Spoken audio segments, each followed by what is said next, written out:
Right. So like we explained at the beginning of this talk, obviously for the demonstration, we have Sarah, we have some weapons. So the microphone is staying at the safe distance here with me. And now these guys are going to show you what this would be used like. So you would not hear much other than maybe my commentary in the meantime, but that is for both our safety and theirs. So, and this is Sarah. So please say hi to Sarah. She's also part of the group. So off we go with the demonstration. Yeah,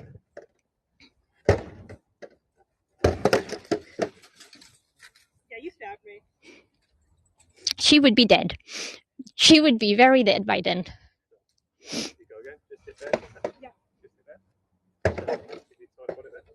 So, if you can just explain to them. Yes, I will be relating everything he says.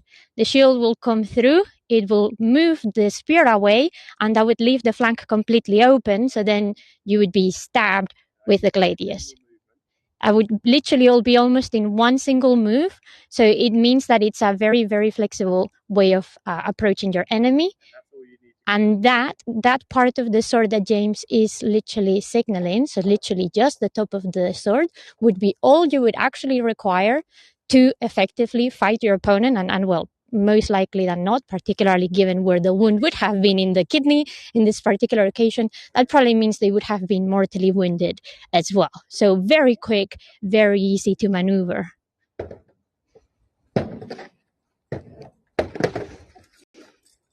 And once again, there you go.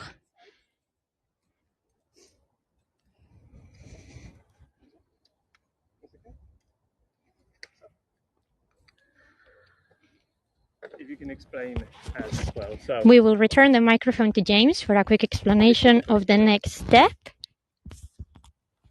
So what I'm going to show as well is I'm going to give the shield to Sarah, and I'm just going to show where some of the vulnerabilities are on the shields or on the soldiers themselves, and where they started to adapt some of the equipment for it.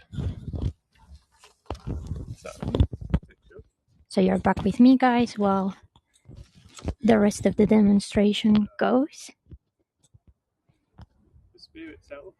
So the spear itself, he's just going to try and hook the shield to disarm her, but that's why it's partially curved, so the shield can still be protected and the warrior can be protected as well. The main vulnerability is the feet.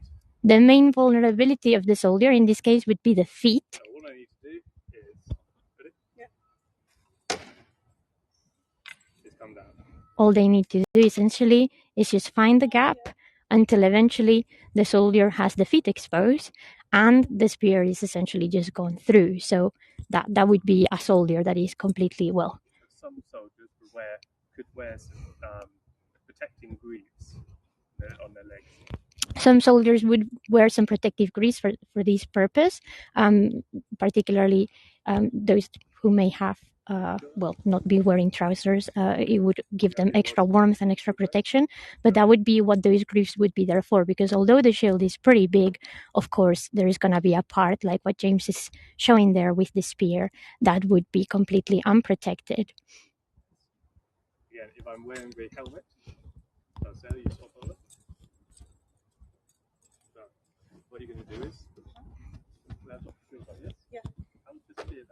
now we're going to show you the impact of the helmet in this formation. So I'm going to move a little bit closer just so you can see this better.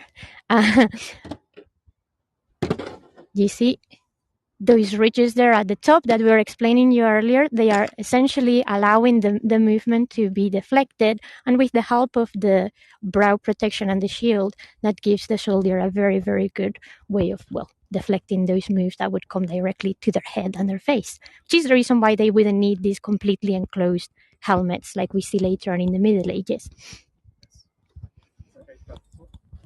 Right now we're going to do some demonstration with swords.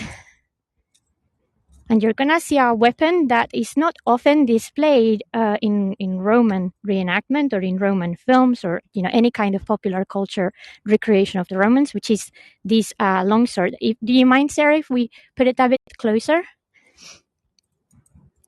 So this is not like the Roman gladius. This is similar to, well, I guess the swords that you would be familiar either from the Bronze and Iron Age or the medieval age. It is a long sword in this particular case.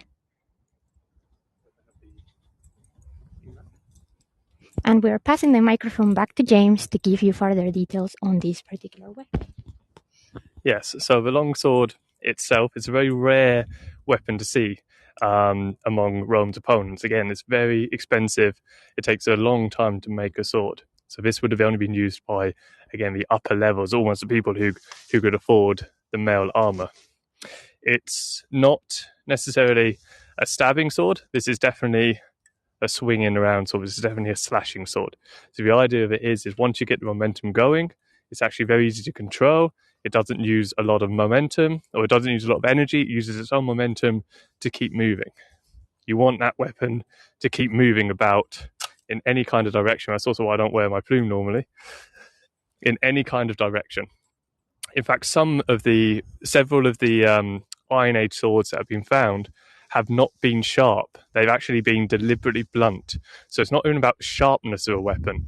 It's purely about how much impact it makes when it hits the body. So what we're just going to show now is I'm going to have Sarah hold a shield, and I'm just going to show about areas where the longsword can be and then how they counter it. Excellent. So we're going to see some sword action now.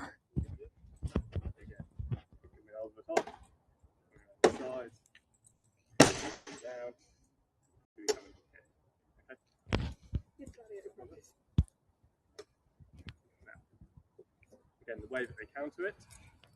The way they would counter this type of approach, like what he has just displayed with the sword, would be by deflecting with that shield, opening up the flank or the belly, and then literally just stabbing with the gladius, which is, like we were explaining earlier, what that weapon was literally designed to do.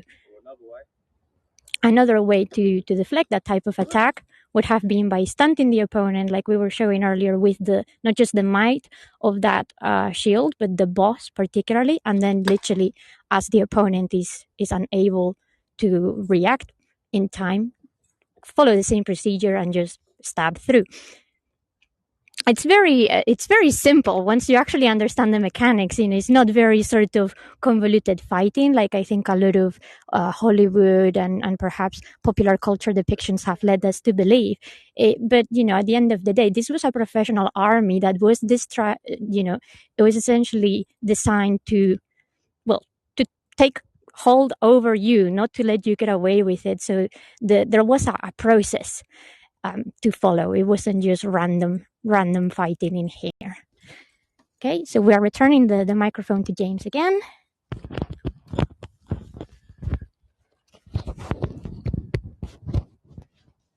Yeah, so that's just a couple of demonstrations on how the Romans used the weaponry and also how they would have kind of used it against some of those common weapons, especially about the spear that they would have been facing during the 1st century BC, AD even. In later periods, they face kind of some other different weapons, such as the falcons from the Dacians. They start facing more archer designs as well. Specific ones, most famous, of course, is Attila the Hun. But even against kind of Iron Age or the Eastern threats, where they can rely on a lot of missile weapons, the Romans would then kind of employ the shield into specific formations. One being particularly the famous testudo or the tortoise one, where the front ranks would have the shield straight upright, just covering just below the eyes, and the ones behind would have their shields over the top, up top. So you're completely protected from the front and from the back as well. Now this could be deployed in battle, but it was mostly used in sieges if you wanted a decoy sentry going forwards to try and just take some of the fire, act as a bit of a decoy. So yeah, that's all. That's from me. I hope that's been interesting. I hope you've enjoyed it. If you learned something, thanks to Sarah for popping along and helping me do it as well. So if anyone has any questions or anything, feel free. Yeah, if you guys have any last questions or anything that you may have missed previously, please just drop them on the chat now, and I'll pass it over. I think we have about 5 minutes left of the original time that we had prepared for this. But yeah, for those of you who may have joined just halfway through, this was just our Roman soldier reenactment demonstration. James and Sarah are part of a Roman reenactment from here in the south of England, Legio Augusta, which are based in Portsmouth, and they are a very, very cool group to follow, and literally please do go to their Facebook or website, whatever, and they will also coming back for other demonstrations, because what these two actually normally do as part of the I'll say it, of their display is gladiator fighting. Now, as you can see in this weather, gladiator fighting wouldn't be very pleasant for them. We don't want to submit them to that kind of pain just yet, but we will be doing this with further demonstrations as the weather improves. But yeah, thank you so much for all of your comments, guys. Yes, we had actually run over a bit of the time because we didn't know if there was going to be much interest or not. So we will definitely be amping this up later. I think, it's great when you guys have a lot of feedback for us, because it kind of keeps us going. Because we could have done this a bit shorter, but you were so involved and you were asking so many questions that, we wouldn't have wanted to cut it short. So thank you so much for that. Sarah, James, everyone is thanking you as well so much for this. And yes, honestly, thank you for being here today. And we will let you get on with your day. But like I said, we will be coming back with more reenactment displays. So keep an eye out for further Roman soldier demonstrations and for gladiator fights. See you very soon. Bye.